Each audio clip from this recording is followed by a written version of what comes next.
Christian Kempf, moi je suis photographe de profession, mais en fait j'ai une autre casquette qui est plus un hobby, c'est l'histoire de la photographie et notamment l'histoire de la photographie en Alsace. Et dans le cadre d'une recherche qu'on m'avait demandé de faire, je me suis posé la question de savoir si le photographe en question, c'était en fait Charles Winter, s'il y avait une nomenclature des livres qu'il a édités avec de la photographie, puis j'en ai pas trouvé.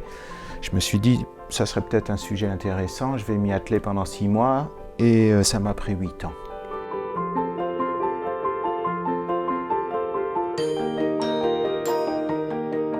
Donc l'objectif était finalement d'essayer de recenser les Alsatiques, donc les livres qui traitent de l'Alsace, quel que soit le sujet, où on peut trouver dedans une illustration photographique, essentiellement au XIXe siècle et on va dire jusqu'à la Première Guerre mondiale en gros, mais de voir par là aussi l'histoire de l'introduction de l'image photographique dans le livre. Au départ, on n'a pas réussi justement, donc on a fait des gravures d'après-photographie.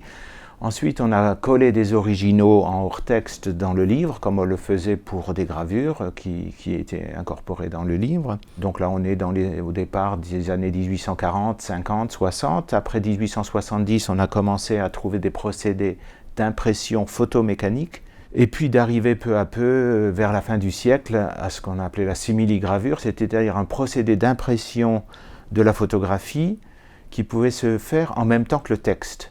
À partir de là, au début du XXe siècle, la photographie devient une illustration à peu près quasi automatique dans les livres en Alsace, parce que ça coûte pratiquement plus rien, quoi, et le procédé est au point.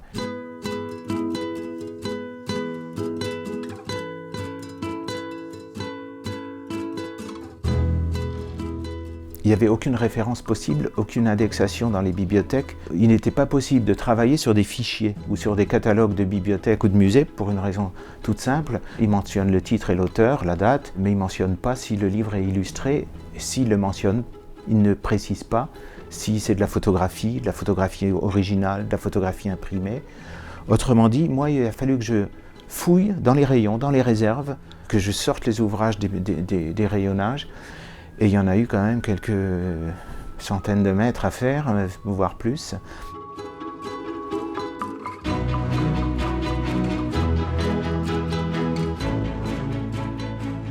Dans mes recherches, j'ai trouvé des grands ouvrages.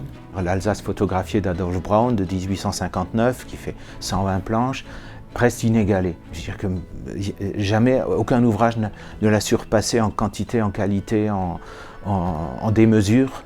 Parce que c'est un ouvrage qui pèse tellement lourd qu'il est en 2 ou 3 tomes.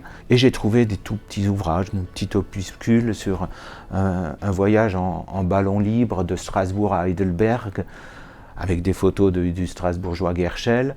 C'est pas grand-chose, c'est même imprimé, ce ne sont pas des photos originales, mais c'est des choses qui sont tout à fait intéressantes quand même et sympathiques.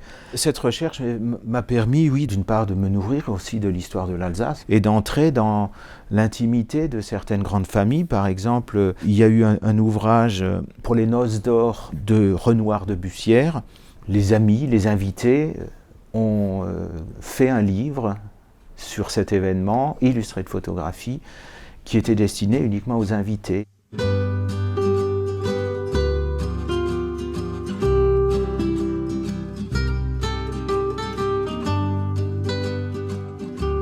La photographie reste quand même essentiellement du domaine du professionnel jusque dans les années 1880 ou du grand amateur fortuné qui avait quelques loisirs, puisque les procédés étaient un peu complexes.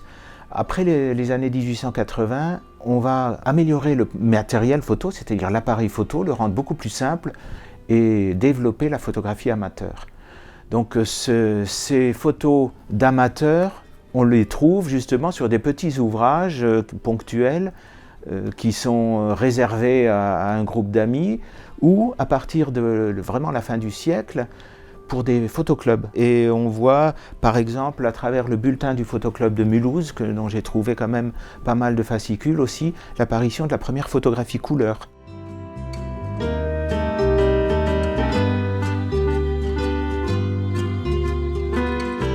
De prime abord, ce livre semble un petit peu pointu quand même dans l'idée, mais le fait que le fil rouge soit la photographie permet de retrouver là-dedans à peu près toute l'histoire, on va dire, politique, sociale, même le paysage. Chacun peut y trouver son compte finalement, quelle que soit sa recherche en Alsace, les historiens, les bibliophiles. Donc c'est une autre manière de voir les Alsatiques, c'est une autre manière pour tous ces chercheurs et des historiens, et en Alsace on sait qu'il y en a beaucoup, c'est une autre manière d'aborder leur sujet. Je suis très content qu'il soit sorti, je suis très content de la qualité d'impression de ce livre, et je continue finalement ma recherche dans ce domaine, mais c'est vrai qu'au bout d'un moment on peut se lasser, s'épuiser, donc c'était le bon moment de conclure. Mais j'ai pas la dépression de la jeune mère. Non, non, j'ai d'autres projets qui sont en gestation.